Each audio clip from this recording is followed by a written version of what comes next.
তথাকথিত ফ্যাসিস্ট ডাকাত দুর্নীতিবাজ ভোটচোর লোকেরা আওয়ামী লীগ শেখ হাসিনা বিদেশে বসে এই ফেব্রুয়ারি মাসে নাকি কর্মসূচি দিয়েছে।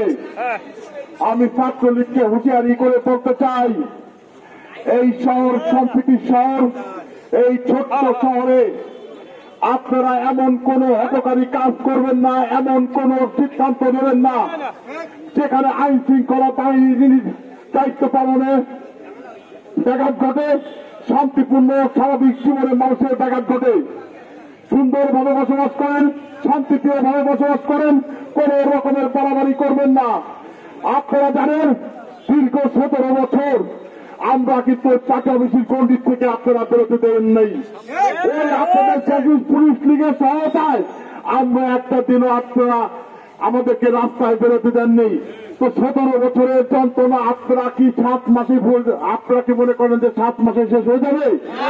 আপনারা কোন সাহসে, কোন অধিকারে বাংলার মানুষ আপনাদের বিচার না করে আপনারা আবার কর্মসূচি দেন? এটা আমাদের বক্তব্য নয়। তাই রাজবাড়ী জেলা বিএনপি অঙ্গ সংগঠন এবং আমাদের নেতা হারুন রশিদ হারুন ভাই এবং অ্যাডভোকেট আসাম মেয়র জেলা বিএনপি শ্রীকান্তলী বাবু এবং কামরুল সাহেবের নির্দেশে প্রত্যেকটা অঙ্গ সংগঠন আমরা এই ফেব্রুয়ারি মাসে আপনারা যে ফেসবুক কর্মসূচি ঘোষণা দিয়েছেন, আপনারা হয়তো ফেসবুকে থাকবেন, কিন্তু আমরা প্রতিহত করতে রাজপথে থাকবো। তাই আপনারা একটা কথা বলতে চাই, ভুলে ওই দিকে বাড়াবাড়ি পা বাড়ানোর চেষ্টা করবেন না। এই শহরের পরিবেশ সুন্দর আছে, শান্তপ্রিয় রাখুন।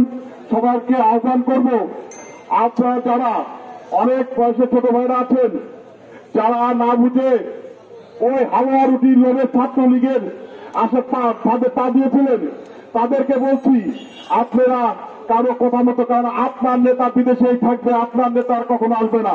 তাদের কথা মতো এই শহরে সম্প্রীতি নষ্ট করবেন না। এই শহরে সবাই ভাই ভাই, হিন্দু মুসলিম বৌদ্ধ খ্রিস্টান আমরা সহাবস্থানে একই পাড়ায় মিলেমিশে বাস করি। আপনারা এমন কোন কাজ করবেন না আইন শৃঙ্খলা বাহিনী যাতে আপনাদের উপরে এমন কোন ডিসিশন না নেয়, এবং আমরা জাতীয়তাবাদী চেয়ার আদর্শ সৈনিক এমন ভাবে বাধ্য করবেন না আপনাদের প্রতিহত করতে। আপনারা রাস্তায় নামলে আপনাদের আবারও বলছি, আপনারা জানেন দীর্ঘ 17 বছর 11 টাইম আছে, গত 28 অক্টোবরের মামলায় আমি যখন আমার মা ডাক্তার দেখাতে যাবে ইন্ডিয়ায়, ডাক্তার দেখানোর যাওয়ার আগ মুহূর্তে আমি যখন ভাত খেতে বসেছিলাম, ঠিক ভাত খাওয়ার আগ মুহূর্তে আমাকে অ্যারেস্ট করে নিয়ে যায় ভাত খাওয়া অবস্থায়। ঠিক তেমনি আপনারা তো তার কেনি কোনো এখনো জ্বালাতন পান নেই। আগে 17 বছরের জ্বালাতন সহ্য করুন।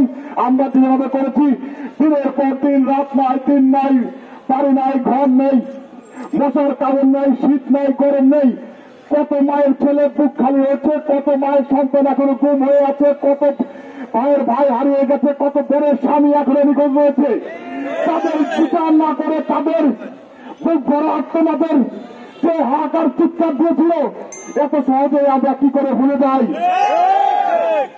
প্রশাসনের উদ্দেশ্যে বলছি, আপনারা আওয়ামী লীগের যেসব অস্ত্রবাস পারিদর্শী পরিদর্শী ছিল, আপনারা অচিরেই বাংলাদেশ জাতীয়তাবাদী ছাত্র দল আপনাদের কাছে দাবি করছে, রাজবাড়ী জেলা থেকে দাবি করছি এবং প্রত্যেকটা অঙ্গ সংগঠন এবং প্রত্যেকটা ইউনিটের পক্ষ থেকে দাবি করছি, আপনারা সেই আওয়ামী গডফাদার অবৈধ অস্ত্র উদ্ধার করুন।